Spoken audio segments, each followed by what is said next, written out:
Also.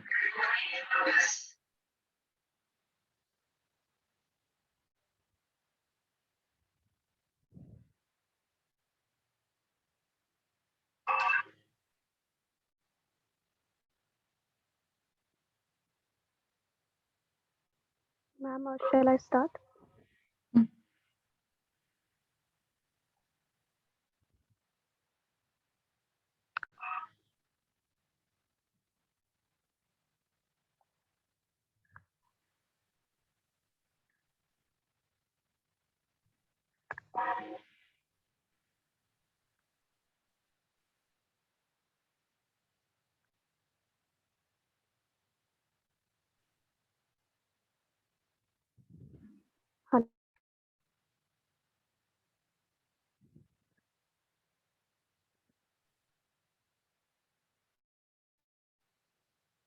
You can start with. Okay, ma'am. Got.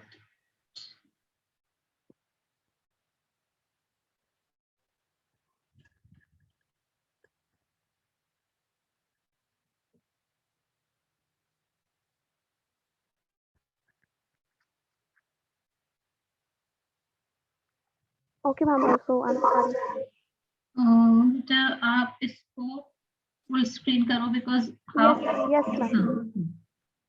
Yeah.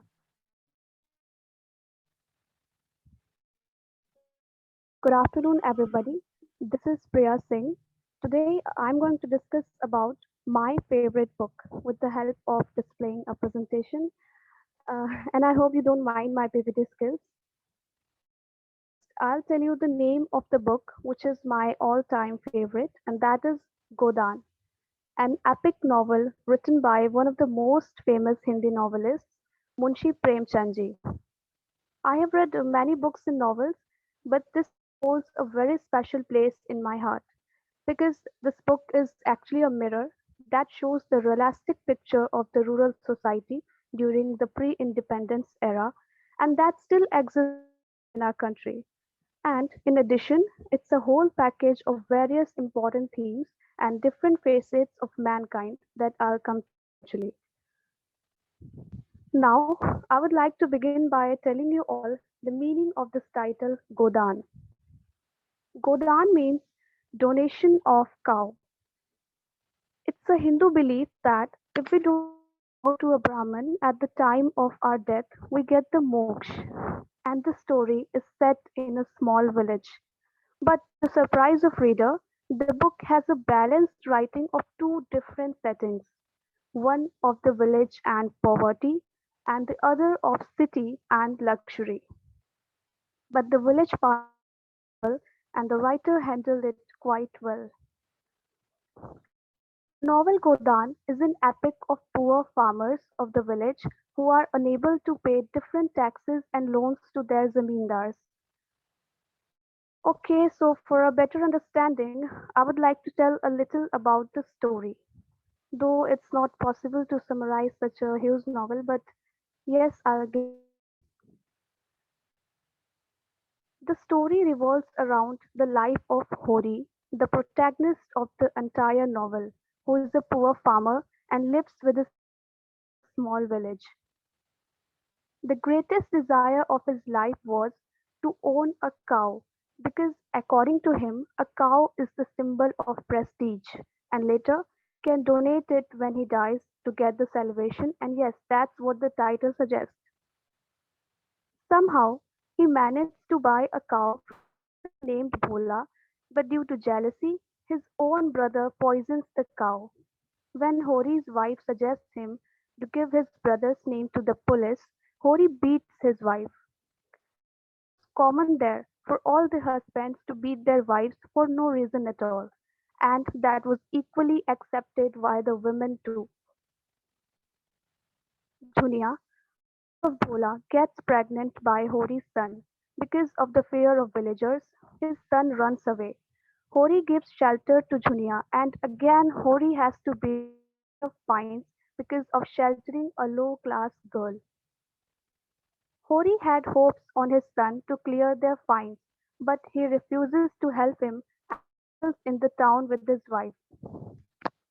As the fine improves on his head, Harry marries off his teenage daughter with a contract of 200 rupees only to free his ancestral land from the moneylanders.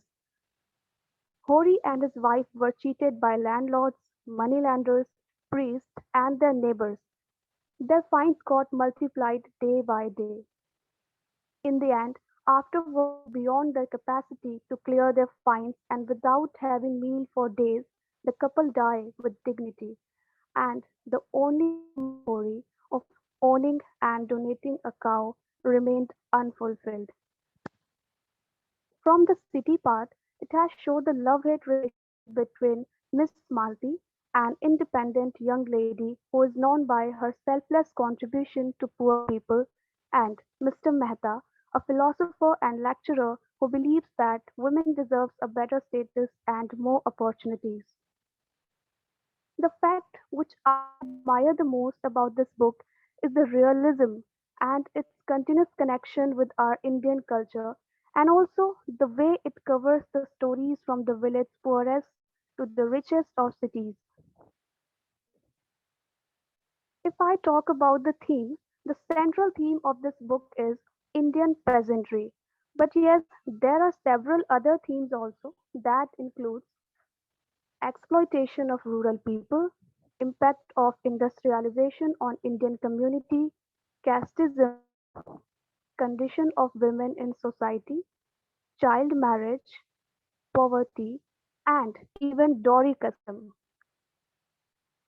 That's why I said earlier this book is a whole package of different themes. Apart from all this, it gives me some real and eternal lessons. On this note, I want to share some beautiful lines written in the novel that really touched my heart. उसका हाथ काँप रहा था, उसका sir ऊपर न उठ सका, मुंह से एक शब्द न निकला जैसे अपमान के अथाह गड्ढे में गिर पड़ा है और गिरता चला जाता है। आज 30 साल तक जीवन से लड़ते रहने के बाद वह परास्त हुआ है और ऐसा परास्त हुआ कि मानो उसको नगर के द्वार पर खड़ा कर दिया गया है और जो आता है उसके मुंह पर थूक देता है। वह चिल्ला चिल्ला कर कह रहा है, भाइयों मैं दया का पात्र हूँ, मैंने नहीं जाना जेठ की लू कैसी होती है और माघ की वर्षा कैसी होती है। इस देह को चीर कर देखो, इसमें कितना प्राण रह गया है, जितना चूर से चूर, कितना ठोकरों से कुचला हुआ। उससे पूछो, कभी तूने विश्राम के दर्शन किए, कभी तू छाह में बैठा और उस पर यह अपमान। So that was some lines from the novel. Now I would like to put forward my insights about this book and what I learned from the book. We have to accept the bitter truth that there exist some greedy people who cheat the innocents in every way possible. But yes, we can't deny the fact that in the same country there live some great people who live on their principles and even die to maintain their dignity. And so was Hori. He had many chances to leave that village, get himself free from the burden of various fines and taxes imposed by the fraud moneylenders, and to live a normal life where he can provide meal to his family. But no, that man remained stick to his principles, to his values, suffered poverty all throughout his life, and at last all these problems took his life. I got tears in my eyes and I literally became numb for some moments. But then at the same time, I was amazed by Premchandji that how perfectly he has portrayed the realistic picture of our Indian society.